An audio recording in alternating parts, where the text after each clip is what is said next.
ನಿಜ ಶರಣ ಅಂಬಿಗರ ಚೋಡಯ್ಯನವರ ಪಾದಕ್ಕೆ ನಮಸ್ಕರಿಸುತ್ತಾ ಹಾಗೂ ಶಾಂತ ಭೀಷ್ಮ ಚೋಡಯ್ಯನವರ ಪಾದಕ್ಕೆ ನಮಸ್ಕರಿಸುತ್ತಾ ಇಂದು ನಾವು ಗಂಗಾ ಪರಮೇಶ್ವರಿ ಹಬ್ಬವನ್ನು ಆಚರಿಸುತ್ತಿದ್ದೇವೆ. ಈ ಹಬ್ಬವನ್ನು ಪುರಾತನ ಕಾಲದಿಂದನೂ ನಡೆಸ್ಕೊಂತ ಬಂದಿದ್ದೇವೆ. ಹಾಗೂ ಅದೇ ರೀತಿ ನಮ್ಮ ಹೊನ್ನಾಳಿ ತಾಲೂಕಿನಲ್ಲಿ ಇವತ್ತು ಗಂಗಾ ಪರಮೇಶ್ವರಿ ಹಬ್ಬವನ್ನು ಆಚರಿಸ್ತಾ ಇದ್ದೇವೆ.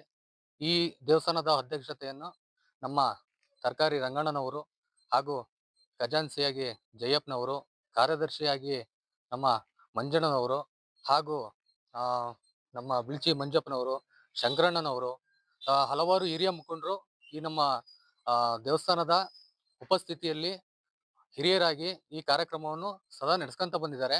ಅದೇ ರೀತಿ ನಾವು ಇವತ್ತು ಕುಂಭಮೇಳ ತಗೊಂಡು ಇಲ್ಲಿಂದ ಹೊಳೆ ಪೂಜೆ ಹೋಗಿ ಅಲ್ಲಿ ಹೊಳೆಯಲ್ಲಿ ಕಾರ್ಯಕ್ರಮವನ್ನು ಮುಗಿಸ್ಕೊಂಡು ಮತ್ತೆ ಇಲ್ಲಿಗೆ ಬಂದ್ಬಿಟ್ಟು ಇಲ್ಲಿ ತಾಯಿಯ ಅಭಿಷೇಕ ಹಾಗೂ ಪೂಜೆಗಳನ್ನು ನೆರವೇರಿಸಿ ಮುಂದೆ ಕಾರ್ಯಕ್ರಮ ಮುಗಿದ್ಮೇಲೆ ಇಲ್ಲಿ ಪ್ರಸಾದ ವ್ಯವಸ್ಥೆ ಇರುತ್ತೆ. ಎಲ್ಲ ಬಂದಂತ ಭಕ್ತಾದಿಗಳಿಗೆ ಎಲ್ಲರಿಗೂ ಪ್ರಸಾದ ವ್ಯವಸ್ಥೆಯನ್ನು ಮುಗಿಸಿ ಈ ಕಾರ್ಯಕ್ರಮವನ್ನ ವಿಜೃಂಭಣೆಯಿಂದ ಯಶಸ್ವಿಯಾಗಿ ನಡೆಸ್ಕೊಡ್ತೀವಿ.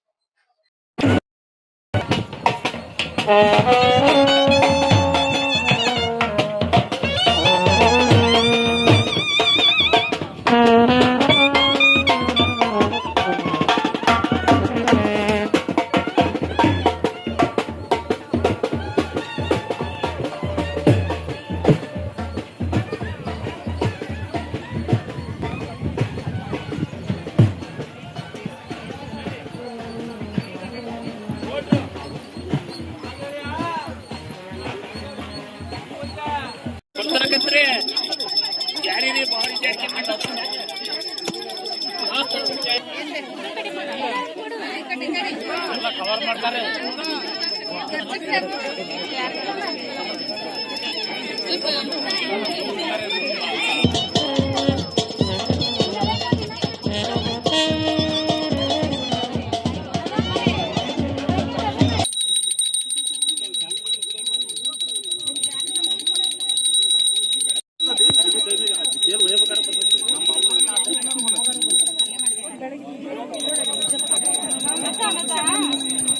परमेश्वरी देवी के श्री गंगा परमेश्वरी देवी के शांत भीष्म चोड़ಯ್ಯ ಸ್ವಾಮಿಗಳಿಗೆ ನಿಜ ಶರಣ ಅಂಬಿಗರ ಚೋಡಯ್ಯನವರಿಗೆ.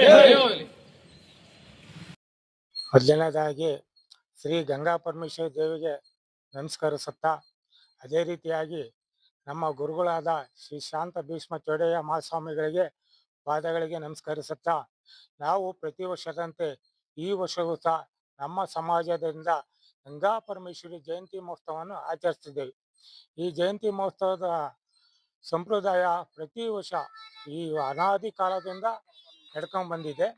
ಅದೇ ರೀತಿಯಾಗಿ ನಮ್ಮ ಗಂಗಾ ಪರಮೇಶ್ವರಿ ದೇವಸ್ಥಾನದಿಂದ ಕುಂಭ ಮೆರವಣಿಗೆಯನ್ನು ಹೊಳೆಯ ಮಠ ಹೋಗಿ ಹೊಳೆಯಿಂದ ಗಂಗಾ ಪೂಜೆಯನ್ನು ಮಾಡಿಕೊಂಡು ತದನಂತರ ಮತ್ತೆ ದೇವಸ್ಥಾನಕ್ಕೆ ಬಂದು ಇಲ್ಲಿ ಇದು ಅಭಿಷೇಕ ಪೂಜೆ, ಮಹಾಪೂಜೆ ನಡೆಸ್ಕೊಂಡು ನಂತರ ಎಲ್ಲ ಜನಾಂಗ ನಮ್ಮ ಕೇರಿಯ ಜನಾಂಗ ಹಾಗೂ ನಮ್ಮ ಸಮಾಜದ ಬಂಧು ಬಾಂಧವರು ಪೂಜೆಯಲ್ಲಿ ಪಾಲ್ಗೊಂಡು ಆಮೇಲೆ ಇದು ಪ್ರಸಾದ ನಿಯೋಗ ಇರುತ್ತೆ, ಅದನ್ನು ಸಹ ಮುಗಿಸ್ಕೊಂಡು ಅಲ್ಲಿಂದ ಕಾರ್ಯಕ್ರಮವನ್ನು ಮುಗಿಸ್ತಿದ್ದೇವೆ.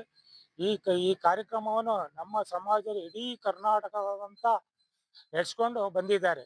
ಈಗೂ ಸಹ ಈ ವರ್ಷವೂ ಸಹ ಎಲ್ಲ ನಮ್ಮ ಕರ್ನಾಟಕದಂತ ಎಲ್ಲ ಊರಲ್ಲಿ ಸಹ ಈ ಸಂಪ್ರದಾಯವನ್ನು ಮುಂದುವರಿಸ್ಕೊಂಡು ಬಂದಿದ್ದಾರೆ.